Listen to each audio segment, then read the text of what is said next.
She works as a maid to save her grandma. Then a millionaire falls in love with her. Before we dive into the story, drop a comment below and tell us where you're watching from. Enjoy the story. The imposing iron gates of Harrison Estate loomed before Emma Walker as she clutched her worn leather purse with trembling fingers. At 27, she had never imagined herself applying for a position as a housekeeper in one of Boston's most magnificent mansions.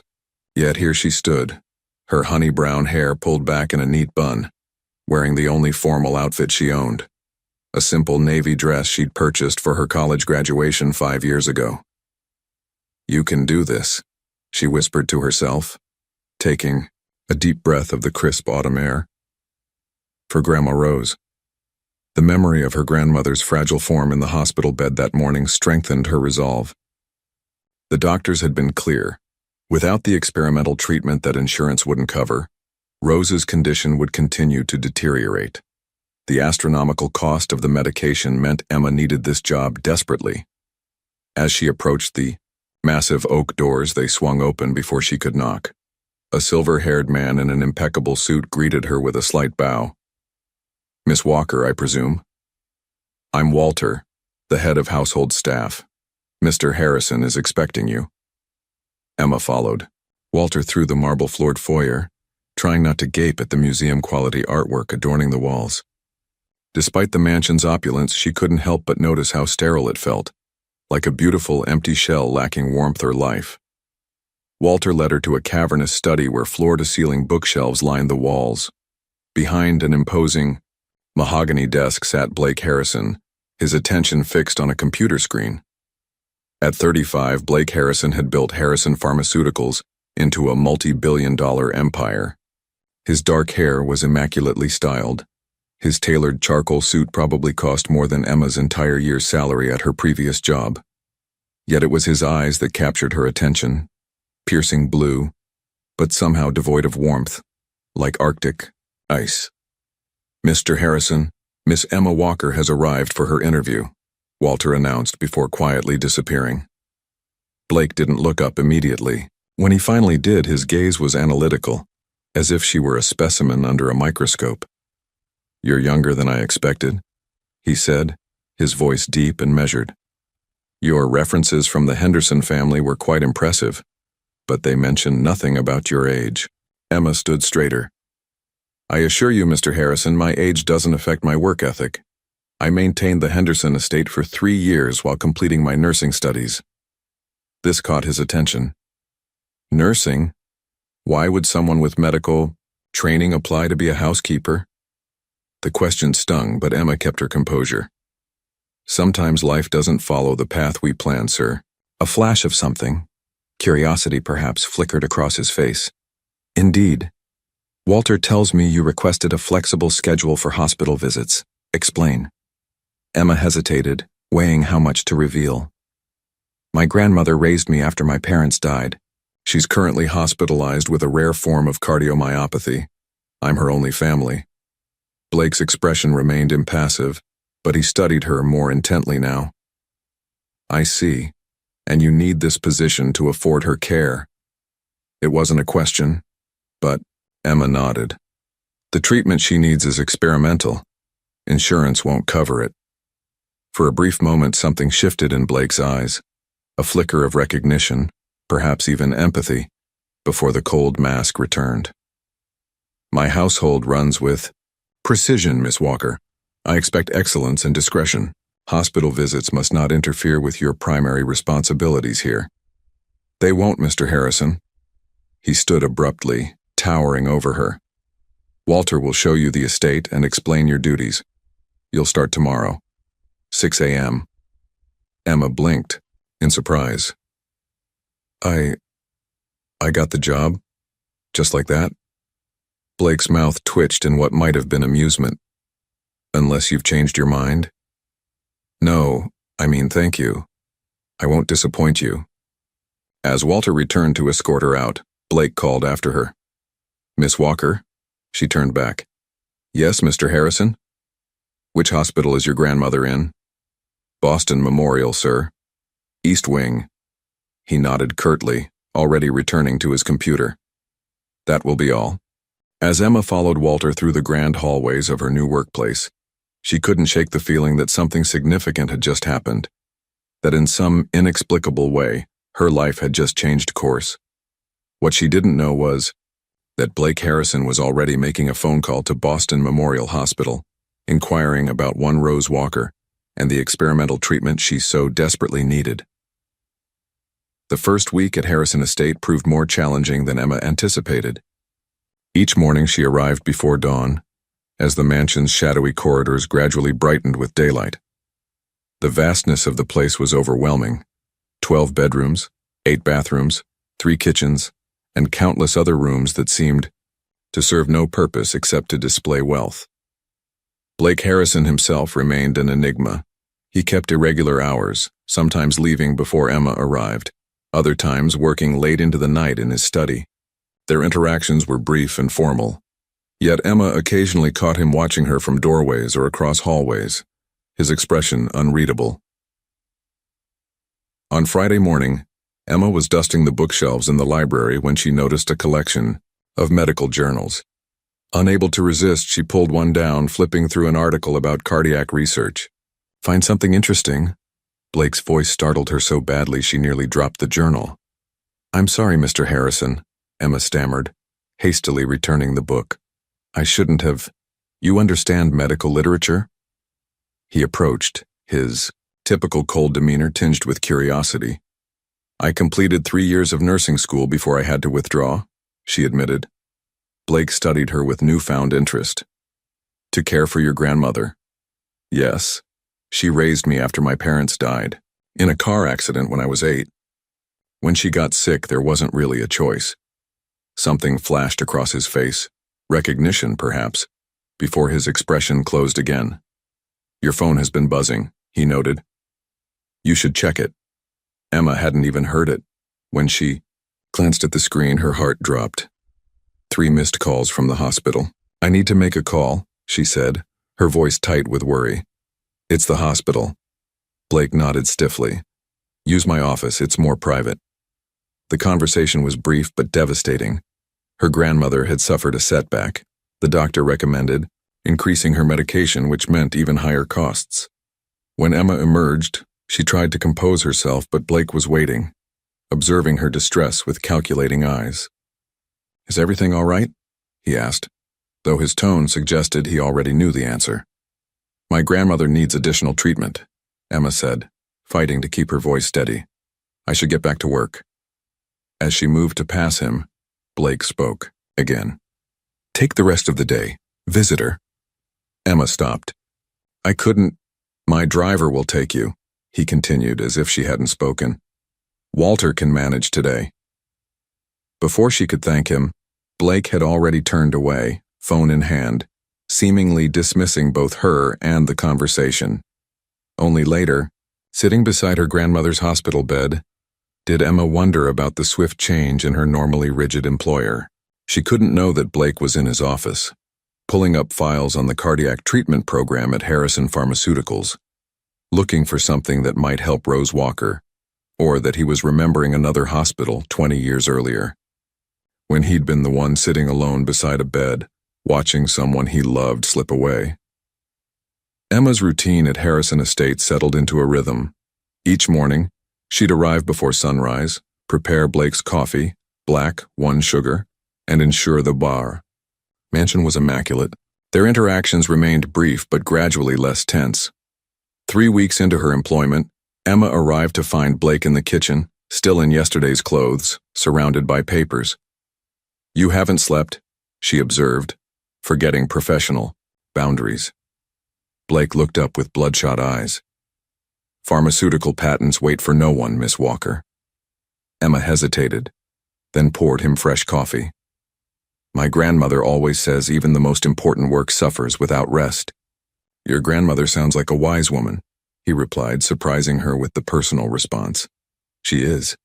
She taught science for 40 years before retiring." Blake sipped his coffee, studying Emma over the rim. "Is that where your interest in medicine comes from?" "Partly," Emma smiled, warming to the rare conversation. "Though watching her care for neighbors who couldn't afford doctors probably influenced me more." Something in Blake's expression shifted. Admirable, he murmured, though Emma couldn't tell if he meant her grandmother's actions or her own aspirations. That afternoon, Emma was organizing the library when she discovered a photograph hidden between books, a young Blake with an older couple all smiling. She'd never seen him smile before. That was taken a month before they died. Blake's voice came from behind her. Emma jumped, nearly dropping the frame. "I'm sorry, I was just... my parents," he continued, taking the photo.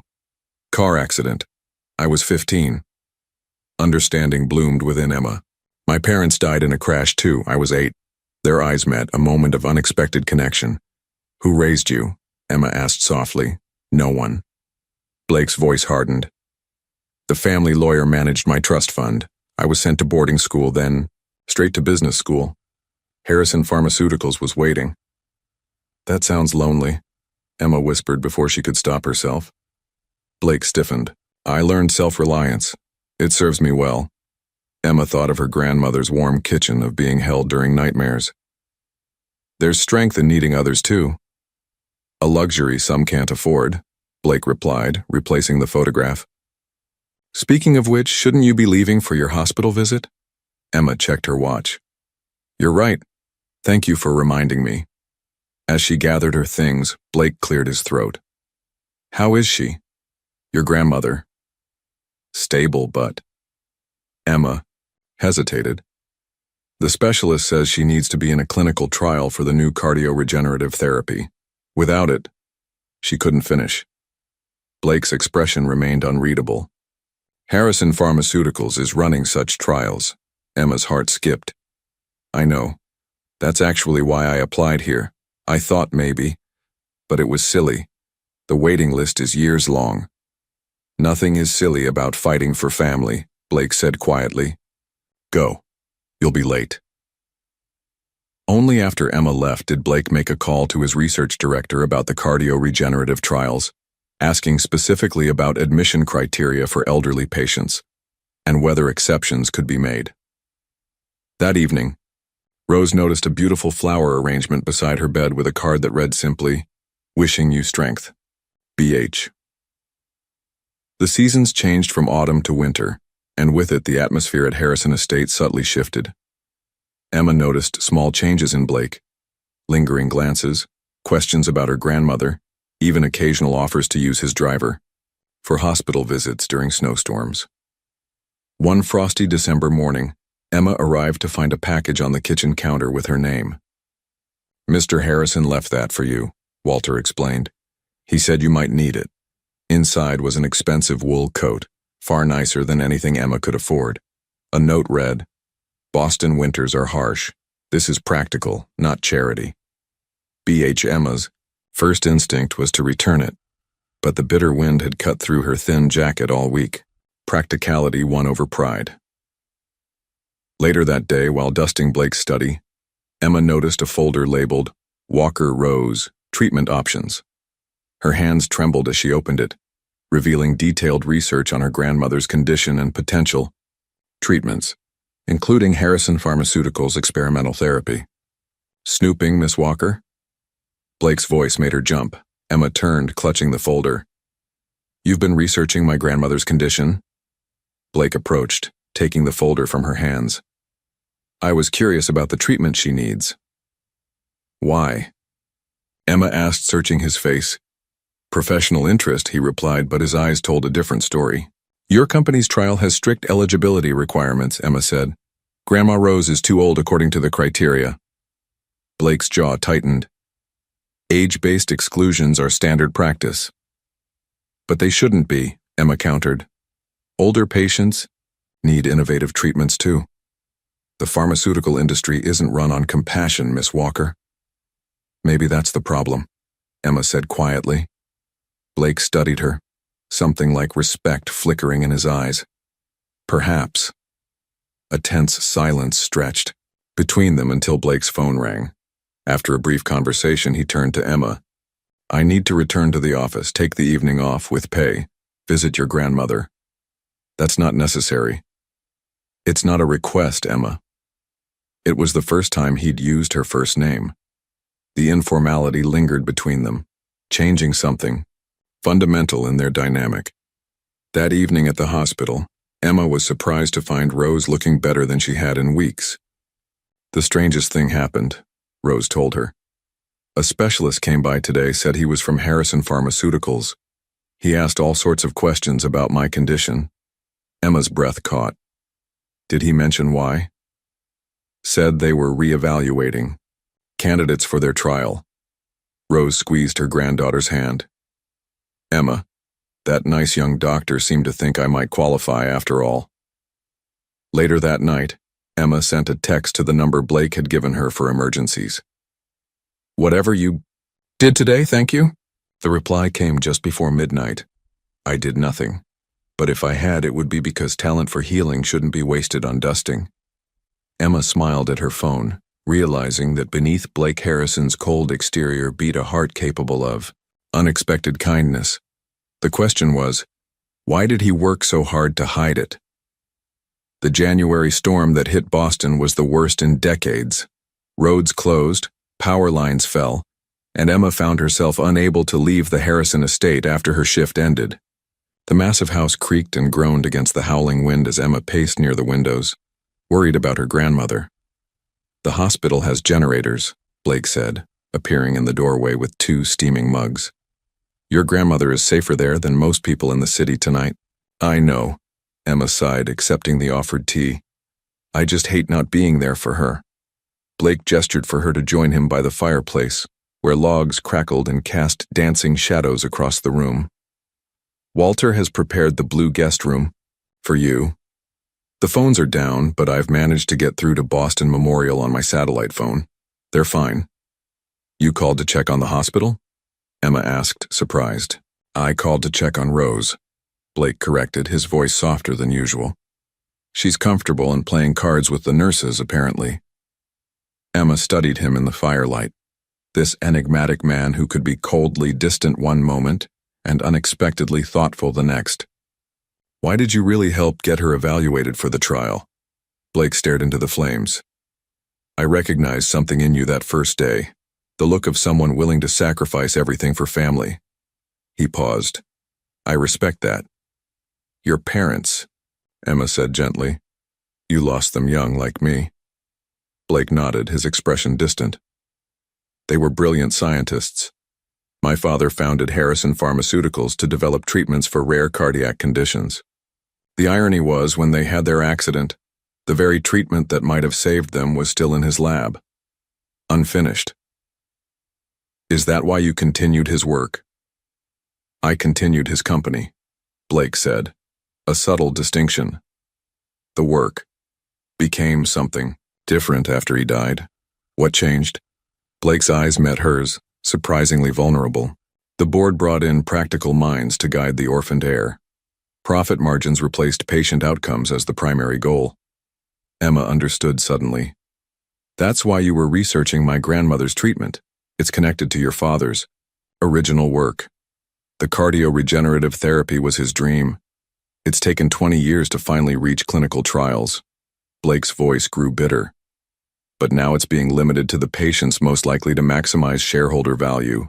The age restrictions, Emma realized. Exactly.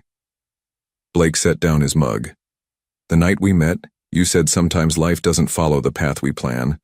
What would you have done if life had gone according to plan? Emma smiled softly. I'd have finished nursing school, specialized in geriatric care, opened a community clinic perhaps. Why geriatrics? Blake asked, genuinely curious. The elderly have so much wisdom to share, yet our healthcare system often treats them as disposable. She hesitated. No offense to your company. None taken. It's the truth. Blake studied her with newfound respect. You'd have made an excellent nurse, Emma.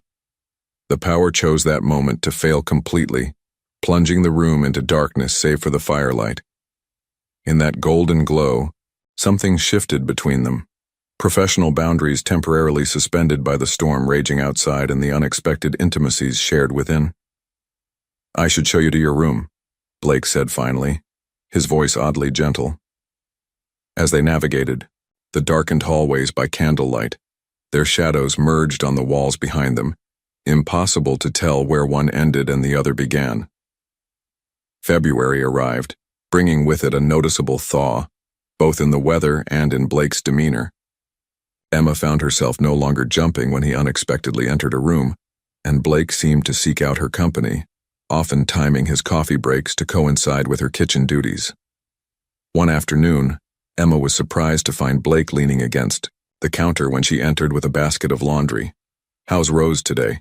he asked, something that had become his standard greeting. "Much better," Emma smiled. "The doctors are amazed at her response to the preliminary treatments. They're officially considering her for the full trial now." Blake nodded, a hint of satisfaction crossing his features. "Good." "I know you had something to do with it," Emma said softly, "though you'll never admit it." Instead of his usual denial, Blake surprised her by changing the subject. "I'm attending the Harrison Pharmaceuticals charity gala this Saturday. It raises funds for patients who can't afford experimental treatments." "That sounds wonderful," Emma replied, folding a tablecloth. "I'd like you to accompany me," he said, so matter-of-factly that Emma nearly missed the significance. She froze. "As what exactly?" Blake looked uncomfortable for the first time in their acquaintance. "As my guest." "Your guest?" Emma repeated slowly. "Not your employee?" "Is that so difficult to imagine?" A hint of vulnerability flashed in his eyes. Emma set down the laundry. "Mr. Harrison." "Blake," he corrected. "After sheltering together during a blizzard, I think first names are permitted." "Blake," she conceded, her heart beating faster. "I don't belong in that world. I wouldn't know how to act, what to wear." "Just be yourself. That's more than sufficient." He hesitated. "As for attire, I've taken the liberty." He gestured toward a garment bag hanging by the door that Emma hadn't noticed. "You bought me a dress?" Emma was torn between offense and something dangerously close to pleasure. "Consider it part of your job requirements," he said, a hint of his old arrogance returning. "The company is making a major announcement about expanding the cardio-regenerative trials. Having someone there who understands the patient perspective would be valuable." Emma realized he was offering her an explanation that preserved her dignity, framing the invitation as professional rather than personal. "In that case, I accept," she said, surprising herself. Was that relief in his eyes? "Excellent. My driver will collect you at 7. As he turned to leave, Emma called after him. "Blake?" He paused at the doorway. "I'd like to visit my grandmother before the gala. Would that be possible?" Blake nodded. "Of course. I'll arrange for the driver to take you early." After he left, Emma approached the garment bag with trepidation. Inside was an elegant emerald gown that somehow looked exactly like something she would have chosen herself, had she unlimited resources. That evening, Emma sat beside Rose's hospital bed, confessing her confusion about the evolving relationship with her employer. "Be careful, dear," Rose warned, though her eyes twinkled. "But remember, sometimes the most guarded hearts are the ones most worth reaching." As Emma left, she noticed a familiar figure at the nurse's station, Blake, deep in conversation with Rose's doctor. When he spotted Emma, he quickly concluded his conversation and approached her. "Just checking on some trial details," he explained, almost apologetically. Emma didn't believe him for a second, but simply smiled. "See you Saturday." As they parted ways in the hospital corridor, their hands brushed accidentally. The brief contact sent an electric current through Emma that lingered. Long after they'd said goodbye, Saturday evening arrived with crystalline clarity. Emma stood before the mirror in her tiny apartment, barely recognizing the woman reflected back. The emerald gown fit perfectly, accentuating her figure while maintaining elegance. She'd styled her honey brown hair in a simple updo, allowing a few tendrils to frame her face. When the doorbell rang, Emma's heart fluttered nervously. But instead of Blake, his driver stood waiting. "Mr. Harrison will meet you at the event, Miss Walker," he explained, opening the car door. The venue was a historic Boston hotel, its grand ballroom transformed into a glittering wonderland. Emma entered hesitantly, immediately feeling out of place among the city's elite. Women dripped with diamonds while men in tuxedos discussed stock options and yacht purchases. Emma. She turned to find Blake approaching, devastatingly handsome, in his tailored tuxedo. Something shifted in his expression when he saw her, surprise, appreciation, and something deeper she couldn't name. "You look beautiful," he said simply. "Thank you," she replied, warmth spreading through her. "Though I feel rather like an imposter." Blake offered his arm. "You belong here more than most of these people. At least you understand what tonight is actually about." As he guided her through the crowd, Emma noticed the curious glances and whispered comments. Blake introduced her to various executives and donors, always keeping her close. When they reached a silver-haired man with piercing eyes, Blake's grip on her arm tightened slightly. "Dr. Reynolds, my research director," Blake explained. "This is Emma Walker." "Ah, the caretaker with the grandmother in our new trial expansion," Reynolds said, his smile not reaching his eyes. "How charitable of you to include her tonight, Blake." Emma felt Blake stiffen beside her. "Miss Walker has medical training. Her insights have been invaluable." Before Reynolds could respond, a striking blonde woman in a red dress approached, placing her hand possessively on Blake's arm. "Blake, darling, you've been avoiding me." "Vanessa," Blake acknowledged coolly, extracting himself from her touch. "I've been busy." Vanessa's calculating gaze shifted to Emma, assessing her with obvious disdain. "And who's this? New staff?" Emma felt herself flush, but Blake answered before she could. "Emma is my guest tonight, Vanessa. Emma, this is Vanessa Mitchell, a former acquaintance." "Former fiancé," Vanessa corrected sharply. "But Blake and I have a way of finding our way back to each other, don't we, darling?" The tension was palpable. Emma suddenly felt like a pawn in some complex game she didn't understand. "If you'll excuse us," Blake said firmly, guiding Emma away. "The announcement is about to begin." As they walked toward the stage, Emma whispered, "Former fiancé?" "A mistake I don't care to discuss," Blake replied tersely. The formal presentation began, with Blake taking the podium to announce the expansion of the cardio-regenerative trial to include elderly patients. When he acknowledged the courage of these pioneers, his eyes found Emma's in the crowd. "Sometimes," he said, "we need someone to remind us of our original purpose, to heal regardless of profit margins or demographic conveniences." Later, as a string quartet played, Blake led Emma to the dance floor. His hand at her waist felt both foreign and strangely right. "You did well tonight," he murmured.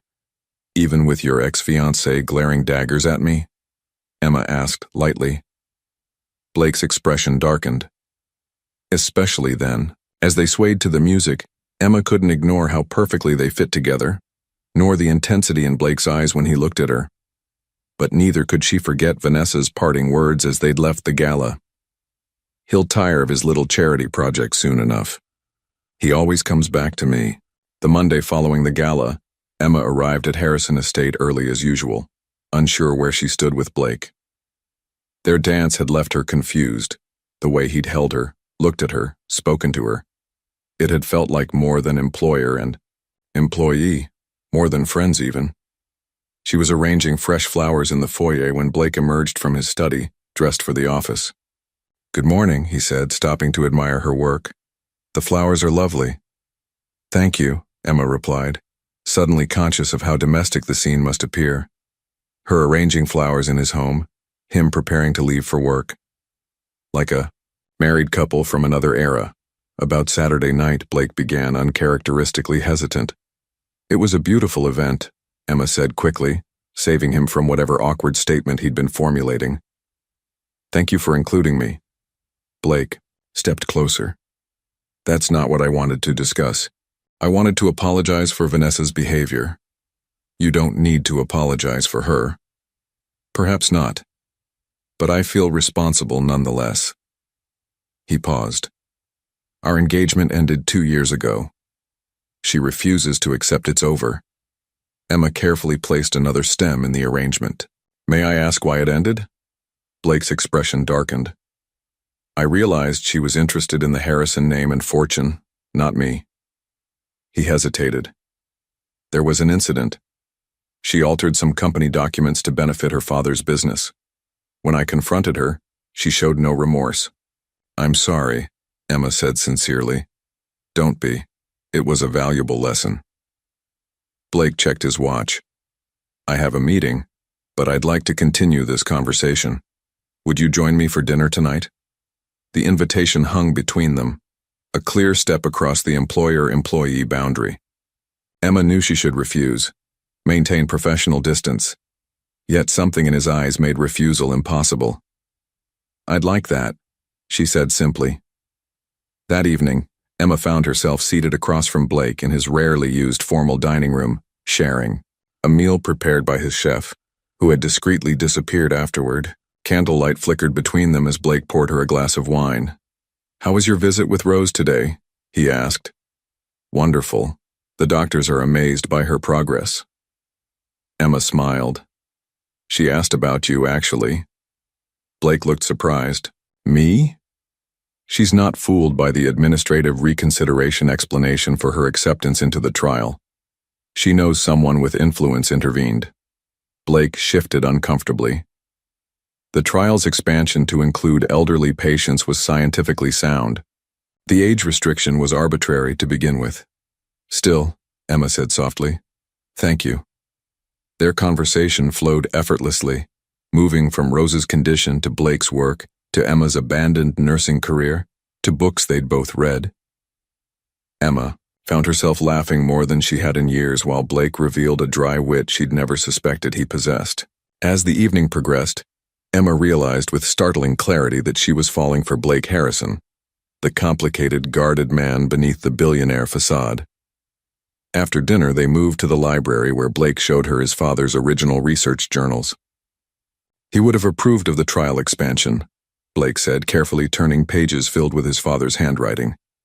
He always believed healing should be available to everyone. He sounds like a remarkable man, Emma said, standing close beside him. He was. Blake looked up, their faces now inches apart. The air between them seemed charged with electricity. Blake's phone rang, shattering the moment. He glanced at it with annoyance, then concern crossed his features. I have to take this. It's the hospital. Emma's heart dropped. Grandma Rose? No. Blake reassured her quickly. It's about the trial.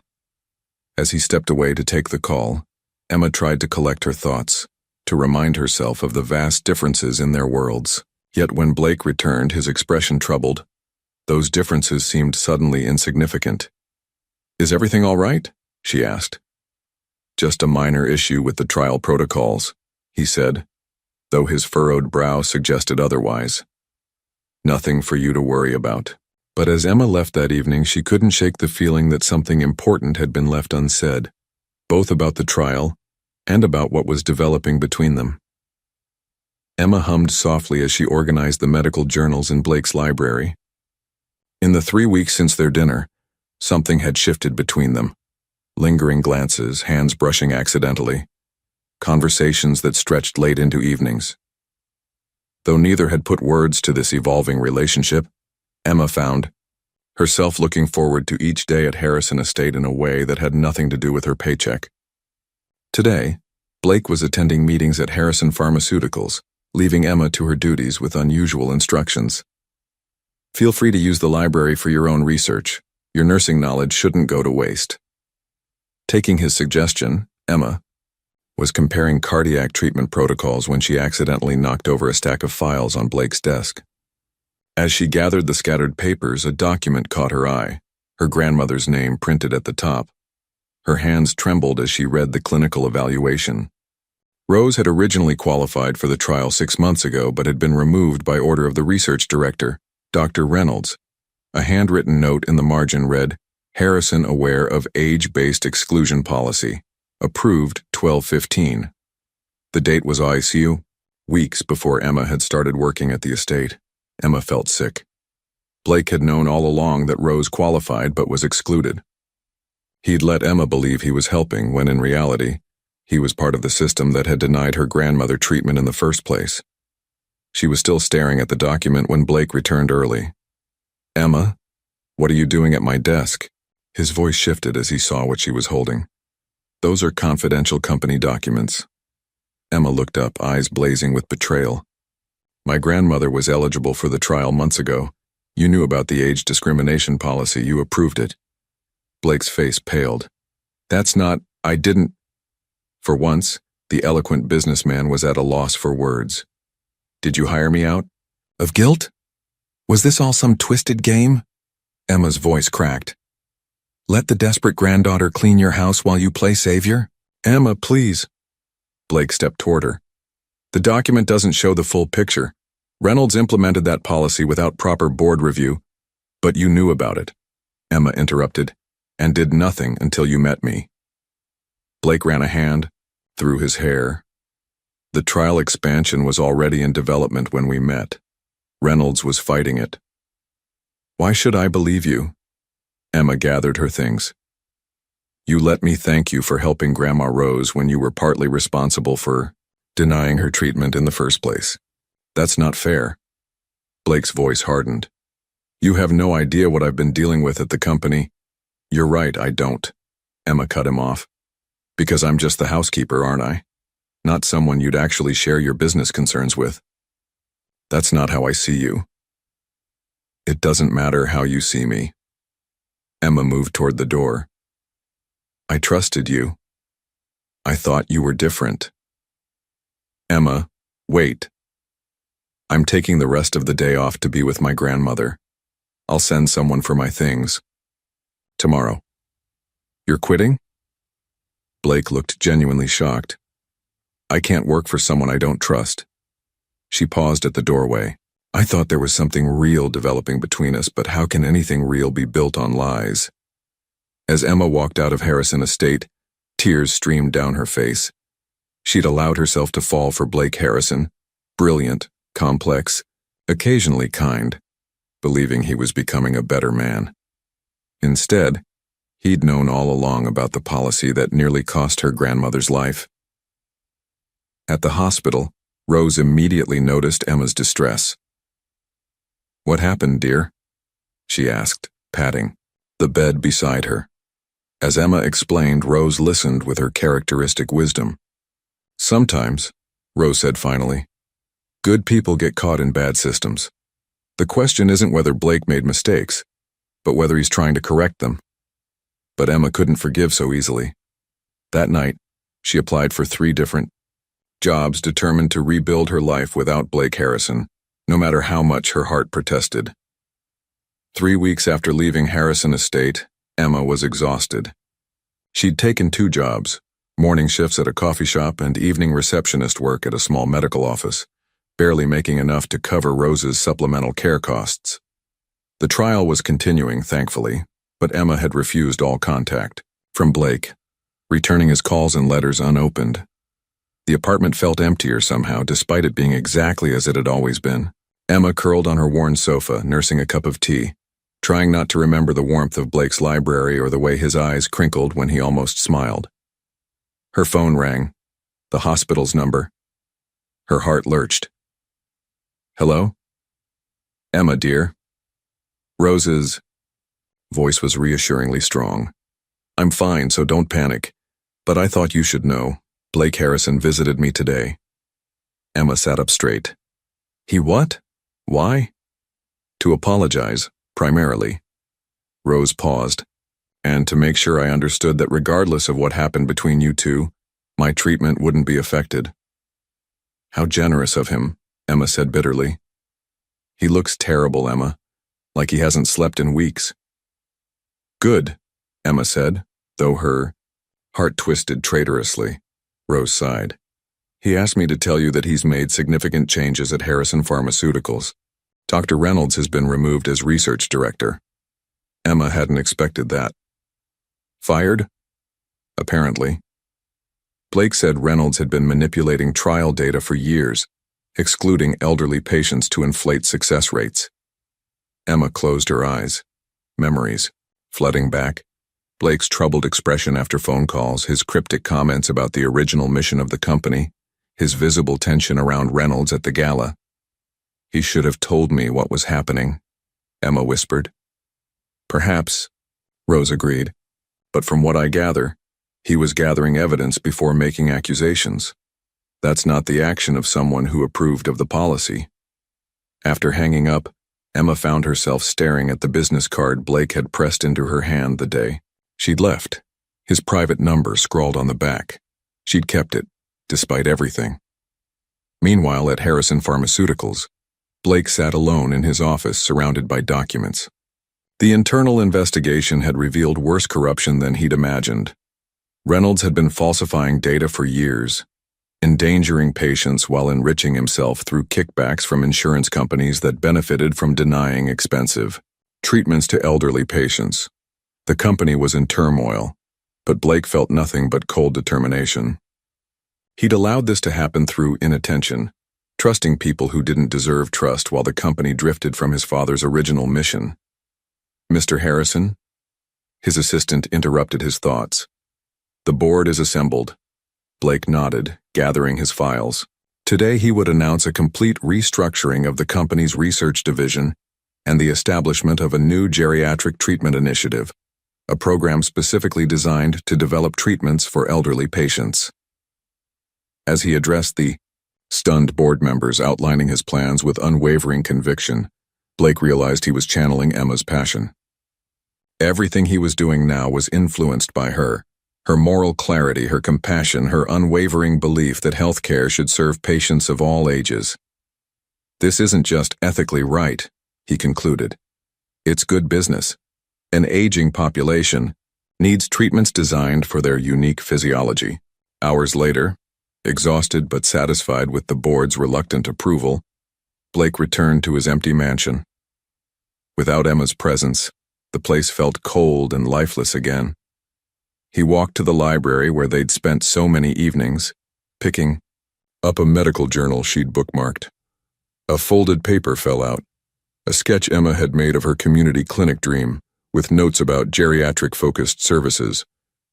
Blake stared at it, an idea forming. That night he began drafting plans for the Rosewalker Center for Geriatric Medicine, a clinic that would provide specialized care regardless of patients' ability to pay. All he needed was someone with the vision and heart to run it, but first he needed her forgiveness. Emma hurried through the hospital corridors, her steps quickening as she approached her grandmother's room. The unexpected call from Rose's doctor had left her breathless with worry. "Nothing serious," he'd assured her, "but something you should see for yourself." She pushed open the door, preparing herself for the worst, only to freeze in astonishment. Rose was sitting up in bed, surrounded by doctors and nurses, looking more vibrant than Emma had seen her in months. "Emma!" Rose exclaimed, waving her over. "Come see this." Dr. Chen, Rose's primary physician, greeted Emma with a smile. "Your grandmother's latest tests show remarkable improvement. The cardio-regenerative therapy is working better than we anticipated." Emma approached cautiously, scanning the monitoring equipment and charts. Her nursing training allowed her to understand enough. Rose's heart function had improved by nearly 30%. "This is incredible," Emma whispered, taking her grandmother's hand. The skin felt warmer, the grip stronger. "Tell her the rest," Rose urged the doctor. Dr. Chen nodded. "Harrison Pharmaceuticals has expanded the trial parameters. All participants will now receive the full treatment course regardless of age, and follow-up care will be covered for 5 years beyond the trial period." Emma's heart stuttered. Blake had done exactly what he'd promised, not just for Rose, but for everyone. "There's more," Rose said, reaching for a glossy folder on her bedside table. "This came for you this morning." The folder bore the Harrison Pharmaceuticals logo. Inside, Emma found detailed plans for something called the Rosewalker Center for Geriatric Medicine, along with a personal letter from Blake. "Emma, words cannot adequately express my regret for the hurt I've caused you. When we met, I was already investigating discrepancies in our trial protocols, but I failed to be transparent with you about the challenges I was facing at the company. You reminded me of what Harrison Pharmaceuticals was supposed to be, my father's dream of healing without discrimination. With Reynolds removed, we're rebuilding the research division with new ethical guidelines that prohibit age-based exclusions. The enclosed plans represent something more personal. Your grandmother's courage as a trial participant has inspired a new approach to geriatric care. The Rosewalker Center would be independently operated but fully funded by Harrison Pharmaceuticals. I'm not offering this as atonement or to win your favor, but because your vision for compassionate elder care deserves to exist in the world. The position of medical director would be yours, should you wish to complete your nursing degree, also fully funded. Whether or not you accept, know that meeting you changed everything. You showed me that running a successful company and doing the right thing aren't mutually exclusive. With deepest respect, Blake Emma's hands trembled as she studied the architectural renderings. The clinic was exactly as she'd imagined it, down to the community garden she'd once described to Blake during a late-night conversation. He had been listening, truly listening. "He comes to visit me, you know," Rose said softly. "Not just to check on the trial results. He sits and talks with me about you." Emma looked up, surprised. "What does he say?" Rose patted her granddaughter's hand. "That he's never met anyone with your compassion and integrity. That hurting you was the greatest regret of his life." Emma swallowed hard. "He lied to me, Grandma." "Did he? Or did he simply fail to tell you everything while he was still gathering facts?" Rose's eyes were gentle but probing. "There's a difference between deliberate deception and painful omission while fighting a broken system from within." Later that afternoon, Emma found herself standing outside Harrison Pharmaceuticals' downtown headquarters, clutching the folder. She hadn't planned to come here. Her feet had simply carried her. The receptionist's eyes widened in recognition. "Miss Walker, Mr. Harrison isn't expecting you, but it's all right," Emma said. "Is he available?" "He's in a meeting, but..." The woman was interrupted by the elevator doors opening to reveal Blake deep in conversation with several executives. He stopped mid-sentence when he saw Emma, hope and uncertainty warring in his expression. "Emma, I need to speak with you," she said simply, "about the Rosewalker Center." Blake immediately dismissed his colleagues and guided Emma to his office, a corner space with floor-to-ceiling windows overlooking Boston Harbor.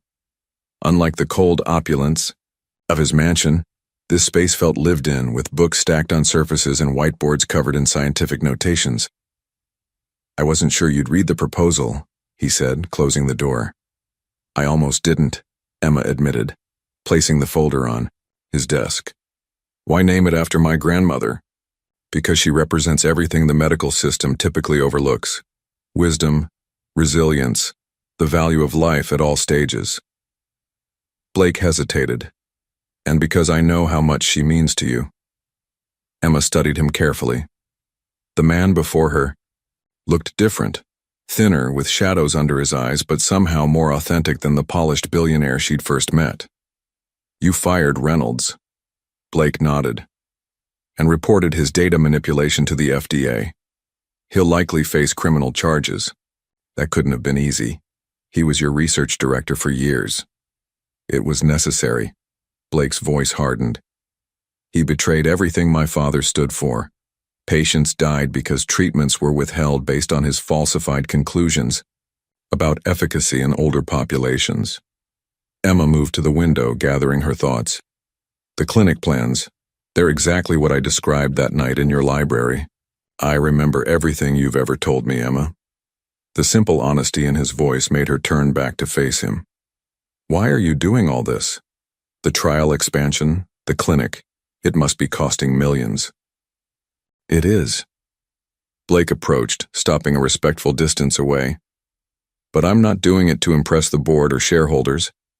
I'm doing it because it's right, because my father would have wanted it." He paused. "Because you helped me remember why I became a doctor in the first place before I let myself be consumed by the business side." "You have a medical degree?" Emma asked, surprised. "MD, PhD in cardiology and molecular biology. I rarely practice, but yes." A sad smile crossed his face. "Another thing I set aside when I took over the company." Emma felt pieces clicking into place. His detailed knowledge of treatments, his ability to understand complex medical research, his frustration with Reynolds' ethical violations. The clinic position, Emma said carefully. You're serious about me finishing nursing school? Completely serious, you have the heart and mind for it. Blake hesitated, but the offer stands regardless of anything else between us, no strings attached. The sincerity in his eyes was unmistakable. This wasn't manipulation or an attempt to buy her forgiveness.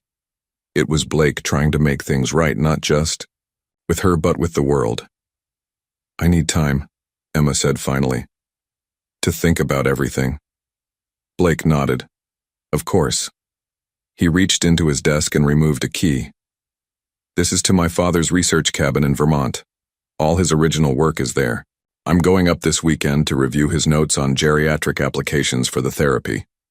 You'd be welcome to join me, purely professionally, to see where the treatment helping your grandmother originated. Emma hesitated, then took the key. I'll think about it. As she turned to leave, Blake called after her. Emma? She paused at the door.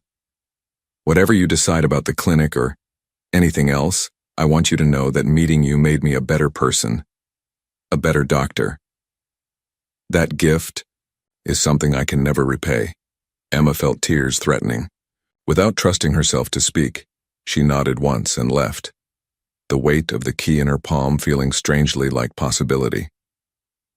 The drive to Vermont took Emma through winding mountain roads, blanketed with early spring greenery. Following the GPS coordinates Blake had given her, she found herself increasingly remote from civilization, climbing higher into the secluded landscape. Part of her still couldn't believe she'd decided to come, yet here she was, drawn by curiosity about the origins of the treatment saving her grandmother's life, and perhaps, though she hesitated to admit it, by the man behind it all.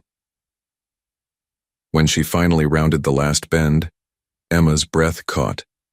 The cabin was actually a beautiful wooden structure nestled against a mountainside, large windows reflecting the afternoon sun. A sleek black SUV was already parked in the gravel driveway. Before she could reach the front door, it swung open, to reveal Blake, dressed more casually than she'd ever seen him in jeans and a simple sweater. You came, he said, relief evident in his voice. I almost didn't, Emma admitted, stepping inside with her overnight bag. The interior was a surprising blend of rustic charm and cutting-edge technology. One entire wall was dedicated to bookshelves, filled with medical texts, while another featured a state-of-the-art laboratory setup. A fire crackled in a stone hearth, casting dancing shadows. My father built this place as a retreat from corporate pressure, Blake explained, taking her bag. When he needed to remember why he became a scientist, he'd come here to work without interference from investors or board members. Emma moved to the wall of windows overlooking a stunning valley vista. It's beautiful. There's a guest room upstairs, Blake said, maintaining a careful professional distance. I've prepared dinner, but I thought you might like to see my father's original research first.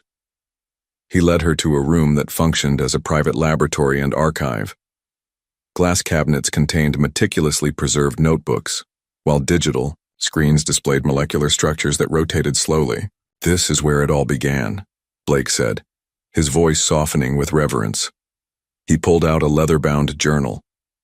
My father's first notes on cardiac regeneration, dated 2 years before his death.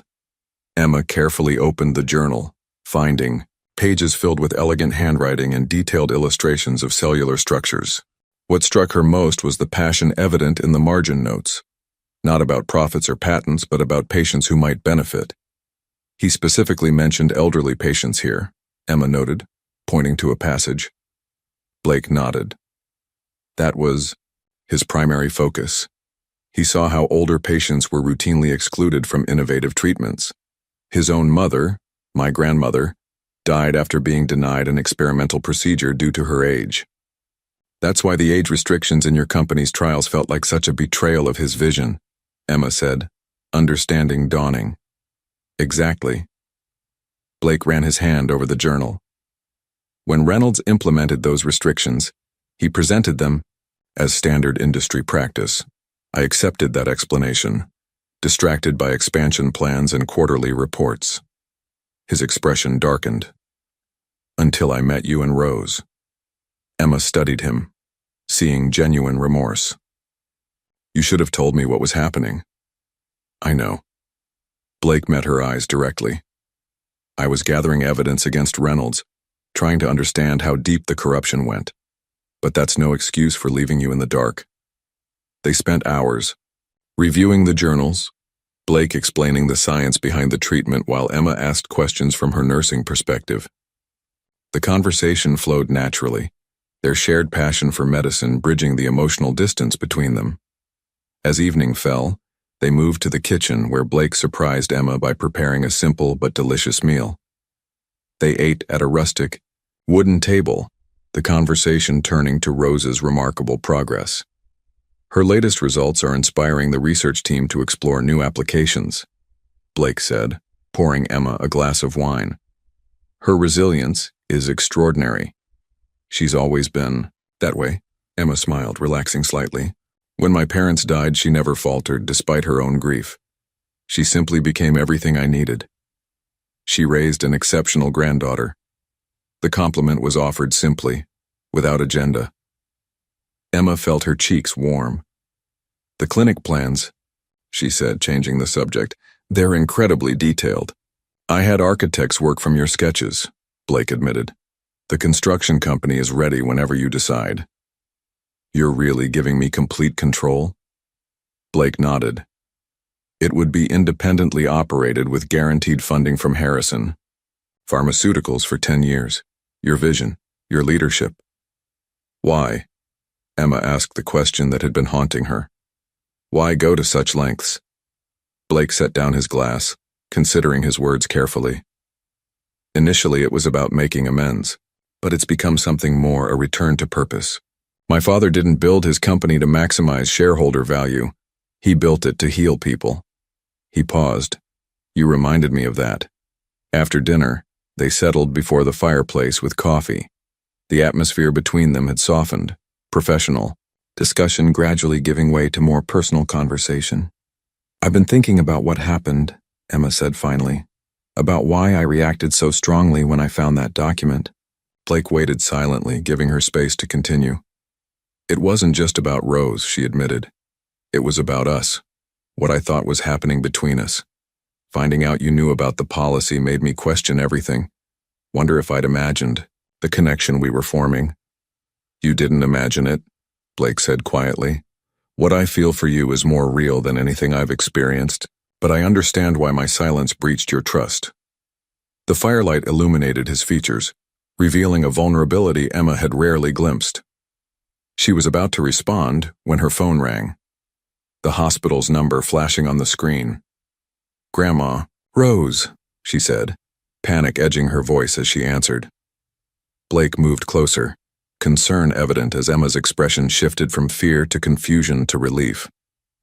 That was Dr. Chen, she explained after hanging up.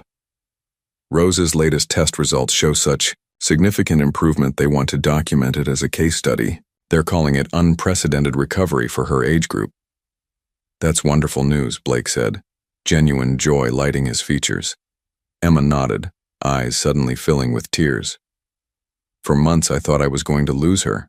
Now. She couldn't continue. Without thinking, Blake reached for her hand. Now she has a future again.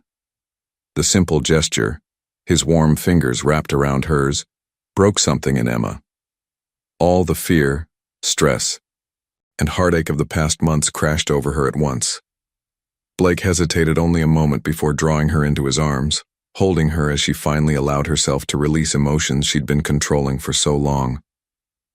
I'm sorry, she whispered, against his shoulder. I didn't mean to fall apart. You haven't fallen apart, Blake said softly, stroking her hair. You've been incredibly strong. Sometimes strength means allowing yourself to feel. Emma pulled back slightly, looking up at him. The tenderness in his eyes undid her final reservations. When he hesitantly touched her cheek, she leaned into his palm.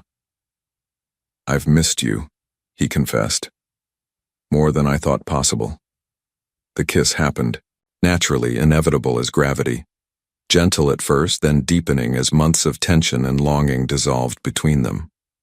Emma felt herself responding, her body remembering the connection they'd begun to form before everything shattered. When they finally broke apart, both breathless, Blake rested his forehead against hers. I know we have more to resolve, more to discuss, but I need you to know that what I feel for you is real, Emma. It always has been. The cabin's phone rang, shattering the moment. Blake answered, his expression quickly shifting to alarm. When? He demanded. Was anything taken? He listened intently. I'll be there first thing tomorrow. Double the security, meanwhile. He hung up, turning to Emma with grim determination. Someone broke into my office at Harrison Pharmaceuticals.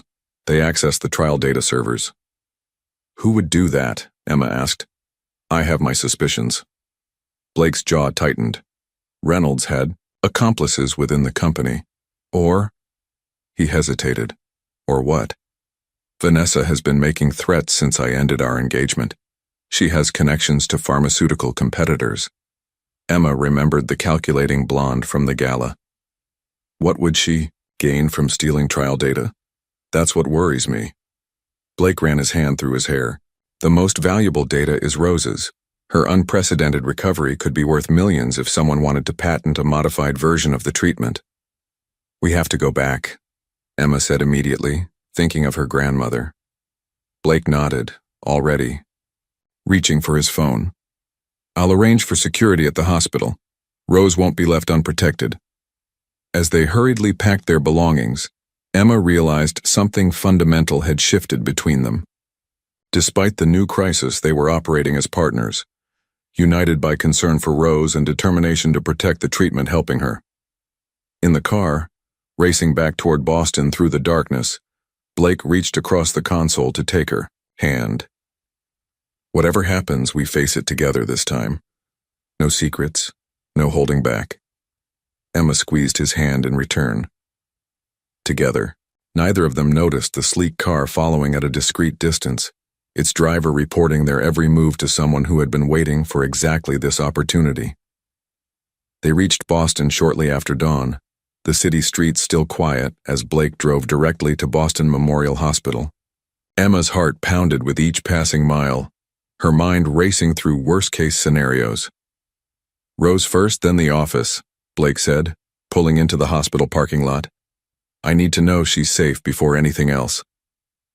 The urgency in his voice touched Emma deeply. His concern for her grandmother wasn't performative, it was genuine.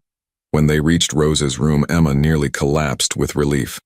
Her grandmother was peacefully asleep, monitors showing normal readings. A security guard Blake had arranged sat discreetly outside. She's fine, Emma whispered, squeezing Blake's hand. Thank you for protecting her.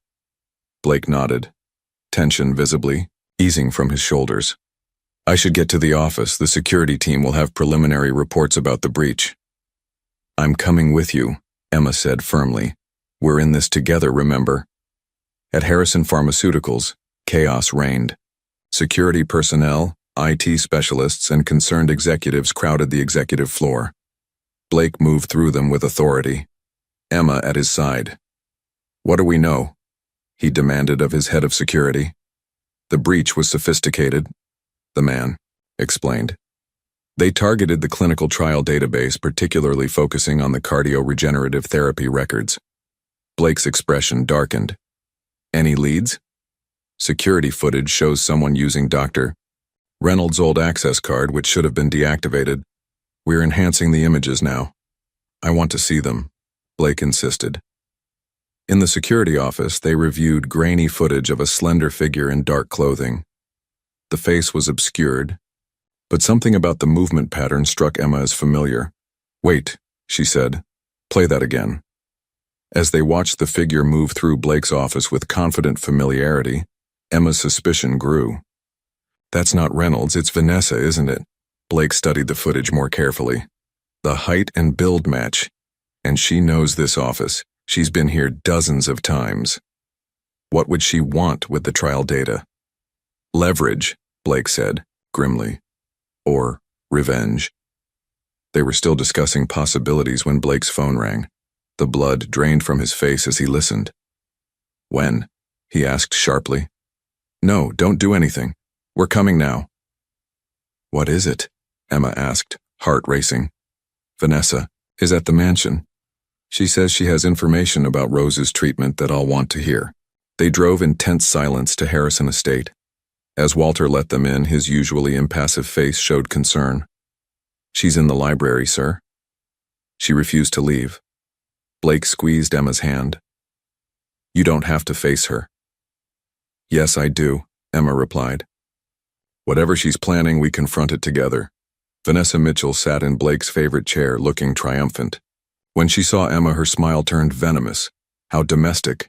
The billionaire and his little charity case united at last. What do you want, Vanessa? Blake demanded. She held up a flash drive. I have proof that your miracle treatment has potentially fatal side effects in elderly patients, side effects that were deliberately concealed. Emma's heart stopped. You're lying. Am I? Vanessa smiled coldly. The data shows 3 elderly patients died during early trials. That information was buried. Blake stepped forward. Those deaths occurred when Reynolds was manipulating the data. They weren't caused by the treatment, they were caused by his withholding of proper dosages from elderly patients. The medical board won't see it that way when I release this. Vanessa's voice hardened. Unless, of course, you're willing to negotiate. What do you want? Blake asked, though he clearly already knew. Reinstate me as head of public relations, return my shares in the company, and end whatever this is. She gestured dismissively at Emma. Before Blake could respond, Emma stepped forward. You're bluffing. The modified treatment is saving lives, including my grandmother's. For now, Vanessa said ominously. But the long-term effects? Who knows what might happen to dear Grandma? Rose in, say, a few months? The implied threat made Blake's control finally snap. Enough, you're threatening a patient's life for corporate position? You'll be facing criminal charges. Vanessa laughed. Prove it. It's your word against mine. Actually, came Walter's voice from the doorway. It's your word against this. He held up his phone, which had been recording the entire conversation. Vanessa's composure cracked. As she lunged for the phone, Blake intercepted her, catching her wrist. It's over, Vanessa. As security arrived to escort Vanessa out, she hissed at Emma. He'll tire of you. Playing savior is just his latest distraction. Emma met her gaze steadily. You never understood him at all, did you? Later, as they sat in Blake's study waiting for the police, Emma realized something profound had shifted. The breach that had once seemed insurmountable had been healed, not by grand gestures or the clinic plans, but by facing danger together, by choosing trust when it mattered most. 6 months after Vanessa's arrest for corporate espionage and patient endangerment, Emma stood in the sunlit atrium of the newly completed Rose Walker Center for Geriatric Medicine. The space was exactly as she had imagined, warm, welcoming, filled with plants and comfortable seating that dignified its elderly patients. Her nursing degree hung framed in her office alongside her medical director certification. When Blake had first proposed she complete her education, Emma never imagined she'd finish so quickly or with such honors. Penny for your thoughts? Blake's voice came from behind her. He wrapped his arms around her waist, resting his chin on her shoulder. Just admitting you were right, Emma smiled, leaning into him. About me being capable of this. I never doubted you for a moment, he murmured, kissing her temple.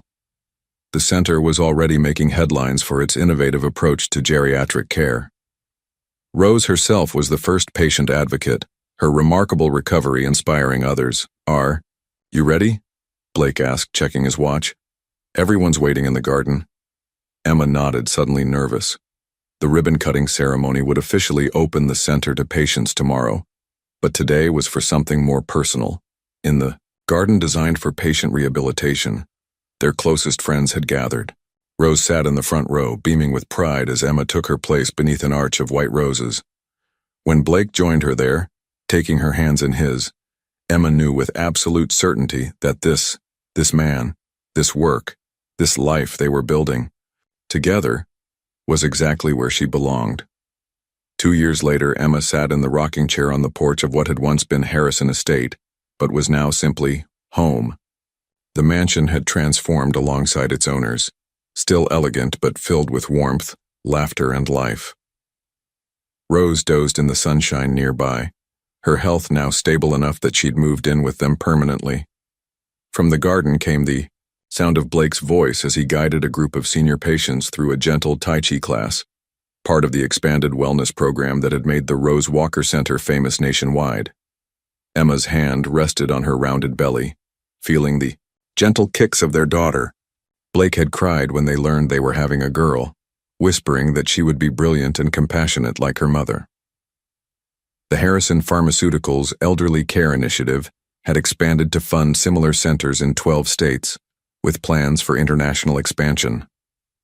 Blake still ran the company, but with a renewed commitment to his father's original vision, healing over profit, innovation for all ages. Thinking deep thoughts? Blake asked, climbing the steps to join her after his class finished. Just grateful, Emma replied, taking his hand and placing it where their daughter was kicking. For everything that led us here. Blake knelt beside her chair, his eyes reflecting all the love she'd once thought impossible to find. From housekeeper to my heart's keeper, he said softly. You saved me, Emma. We saved each other, she corrected gently. As the sunset painted the sky in brilliant colors, Emma reflected on their journey, from suspicion to trust, from isolation to family, from broken systems to healing change. What had begun as a desperate job application had become a life more meaningful than she'd ever imagined possible.